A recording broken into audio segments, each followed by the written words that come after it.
है। और ये जो बंदा है ये मैनेजमेंट पे सवाल खड़ा करता है। मैनेजमेंट पे सवाल खड़ा करने का मतलब है सतगुरु रामपाल जी महाराज जी के ऊपर सवाल खड़ा करना, क्योंकि मैनेजमेंट को सतगुरु रामपाल जी महाराज जी ने बनाया। मैनेजमेंट तो सतगुरु रामपाल जी भगवान ने बनाया है। और ये जो पवनदास है, जो ये कौवा है, ये बगुला है, ये डांगर है, ये खांगर है, ये मैनेजमेंट पे सवाल उठाता है, मैनेजमेंट पे उंगली उठाता है। और मैनेजमेंट पर उंगली उठाने का मतलब है सतगुरु रामपाल जी के ऊपर उंगली उठाना। वाह भाई वाह। भाई हम मैनेजमेंट पर उंगली अपनी तरफ से नहीं उठा रहे, हमें मैनेजमेंट पर उंगली उठाने का आदेश सतगुरु रामपाल जी भगवान ने ही दिया है। देखो हम तो ज्ञान आधार से चर्चा करते हैं, हम अपनी तरफ से कुछ नहीं बोलते भाई, वो अबाई नहीं बकते। जो भी कहेंगे उसके हम पुख्ता प्रमाण देंगे, पुख्ता सबूत देंगे। अगर मैनेजमेंट सतगुरु रामपाल जी भगवान ने बनाया है और मैनेजमेंट पे उंगली नहीं उठानी चाहिए, तो पहली बात तो आपका ये तर्क भी जो है ये गलत है, क्योंकि मैनेजमेंट अलग है और सतगुरु रामपाल जी भगवान जो है वो अलग है। मैनेजमेंट वाले जितने भी लोग हैं वो जीव हैं, वो एक स्त्री और पुरुष हैं, आप और हमारी तरह वो इंसान हैं। और मैनेजमेंट जिसने बनाया होगा वो है भगवान, परमात्मा, सतगुरु रामपाल जी भगवान। तो दोनों में रात दिन का अंतर हो गया, ठीक है। अब परमात्मा किसी को भी बना सकते हैं, कोई बड़ी बात नहीं है। परमात्मा किसी भी भगत को कोई भी सेवा दे सकते हैं, कोई बड़ी बात नहीं है।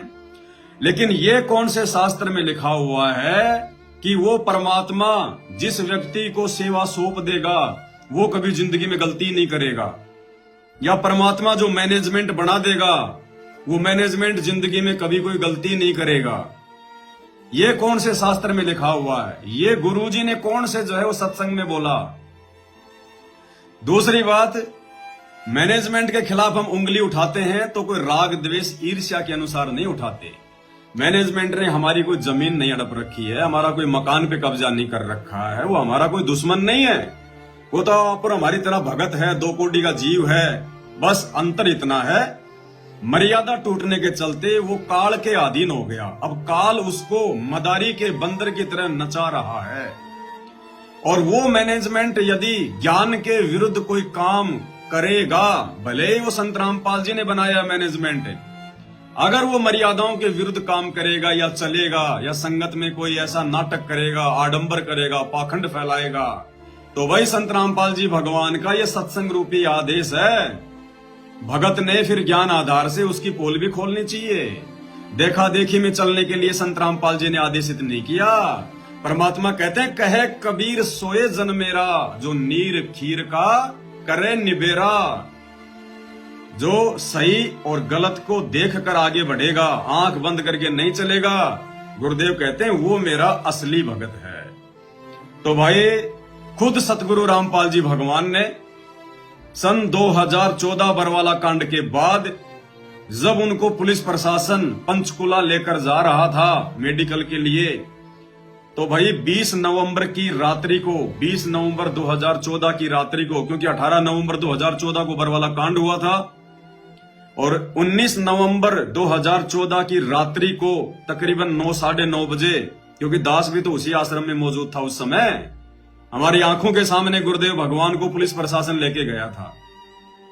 तो जब आश्रम से गुरुजी को रात में पुलिस प्रशासन लेके गया और रात के 1 बजे जब एम्बुलेंस से गुरुजी चंडीगढ़ के पंचकुला मेडिकल कॉलेज में और अपने मेडिकल के लिए पहुंचे, और जैसे मेडिकल से गुरुदेव बाहर निकले उसी समय मीडिया ने उनसे सवाल जवाब करने शुरू कर दिए। और गुरुदेव ने स्पष्ट रूप से कह दिया कि मैंने बरवाला कांड में कुछ नहीं किया, जो भी किया वो राष्ट्रीय समाज सेवा समिति ने किया। अब ये राष्ट्रीय समाज सेवा समिति क्या है? राष्ट्रीय समाज सेवा समिति का दूसरा नाम है सतलोक आश्रम मैनेजमेंट हरियाणा। जिस मैनेजमेंट के विषय में ये भाई कह रहा है कि मैनेजमेंट गुरुजी का बनाया हुआ है, उसी मैनेजमेंट ने अपना नाम रखा सन 2010 में राष्ट्रीय समाज सेवा समिति RSSS। यानी वो के वो लोग, वही गुरुजी के बेटा बेटी, उनके भाई, उनके रिश्तेदार, ये स्टेट कोऑर्डिनेटर, वही सारे के सारे लोग, इन सभी लोगों ने मिलकर एक समिति बनाई काल की सुनियोजित चाल के तहत, जिसका नाम रखा राष्ट्रीय समाज सेवा समिति।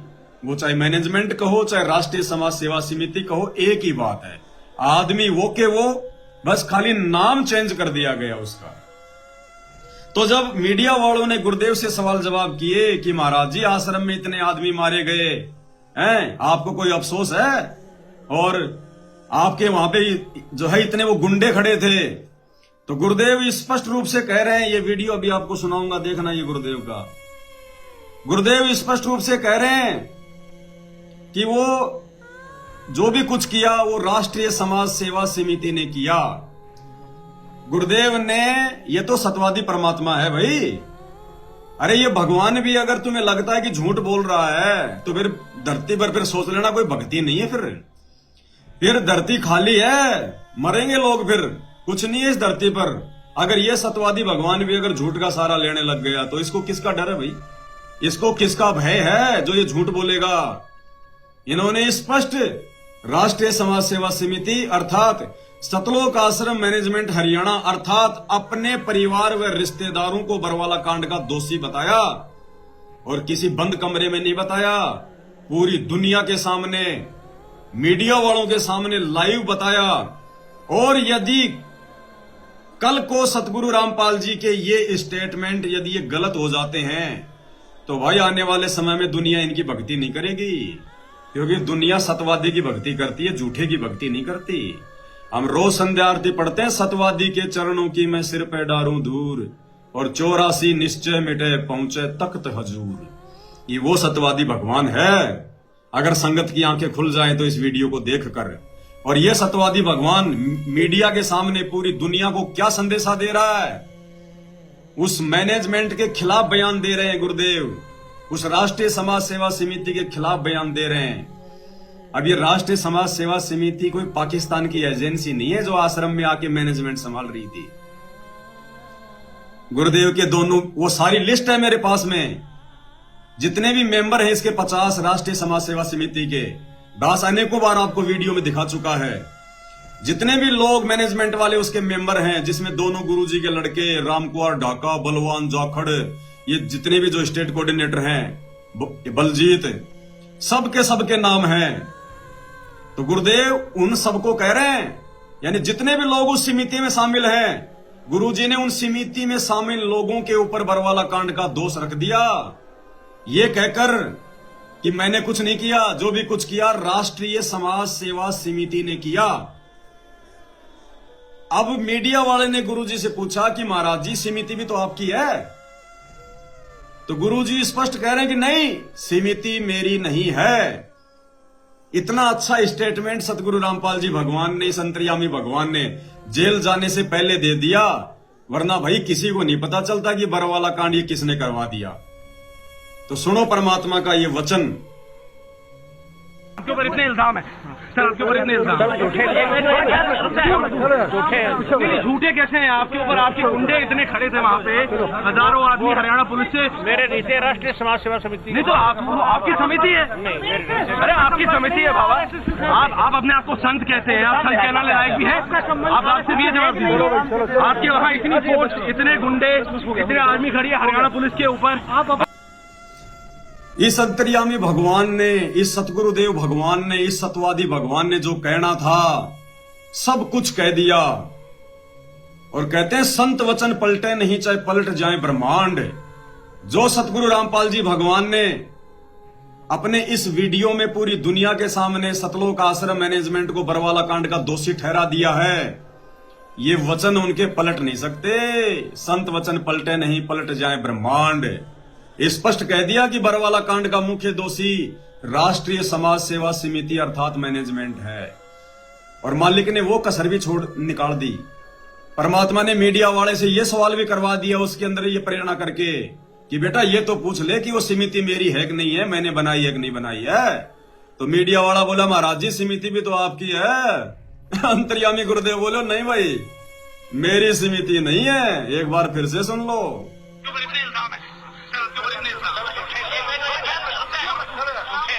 झूठे कैसे हैं आपके ऊपर? आपके गुंडे इतने खड़े थे वहाँ पे, हजारों आदमी हरियाणा पुलिस से। मेरे नीचे राष्ट्रीय समाज सेवा समिति। नहीं तो आपकी समिति है।